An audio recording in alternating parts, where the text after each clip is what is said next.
Ten of thieves part 2 Pandora.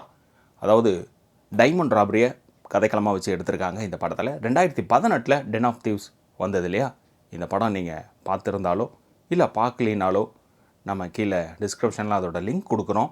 படம் இல்லை, review பண்ணியிருக்கிறோம். அதுவும் தமிழ் டப்பிங்கில் இருக்குது. இந்த பார்ட் 2வும் தமிழ் டப்பிங்கில் இருக்குது.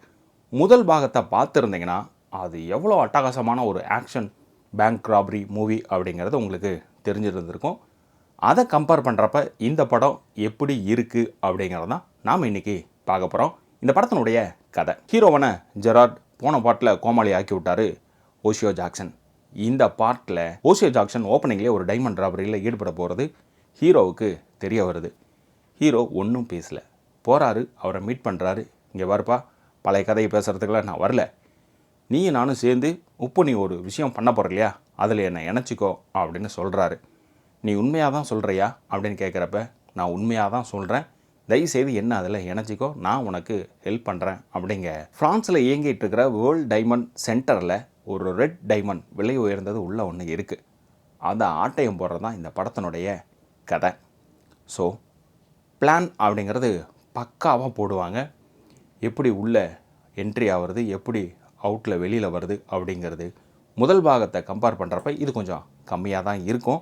ஆனால் ராபரி சீன் அப்படிங்கிறதுக்கு ஒரு பரபரப்பாக பண்ணியிருந்திருப்பாங்க. ஆனால் ராபரி முடிஞ்சதுக்கப்புறமா ஹீரோ ஒரு வேலையை செய்வாப்பில். இது காக்கி சட்டை படத்தில் வந்த கதையாச்சே. சிவகார்த்திகேயன் கிடையாது, கமலஹாசன் அவர் பண்ணியிருக்கிற காக்கி சட்டை, அவ்வளோதான் கதை. ஆனால் ஸ்க்ரீன் ப்ளே பண்ண விதம் சிறப்பாக இருக்கும். கார் சேசிங் இருக்குது இந்த படத்துலையும்.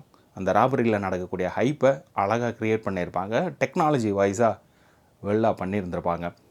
எண்டில் நடக்கக்கூடிய ஒரு ஹெலிகாப்டர் சீக்வன்ஸு அதுவும் சிறப்பாக இருக்கும். இந்த படம் முடிகிறப்ப தேர்ட் பார்ட் கண்டிப்பாக நடக்க போகுது அப்படிங்கிறது ஒரு லீட் ஒன்று கொடுத்துருவாங்க. இந்த படம் தமிழ் டப்பிங்கில் இருக்குது.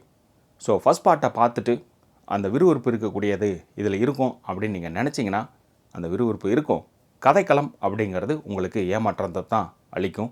ஸோ நம்ம சேனலில் மற்ற படங்கள் ரிவ்யூ பண்ணியிருக்கோம், அதையும் பாருங்கள். மறக்காமல் சப்ஸ்கிரைப் பண்ணிவிட்டு மற்றவங்களுக்கும் ஷேர் பண்ணுங்கள்.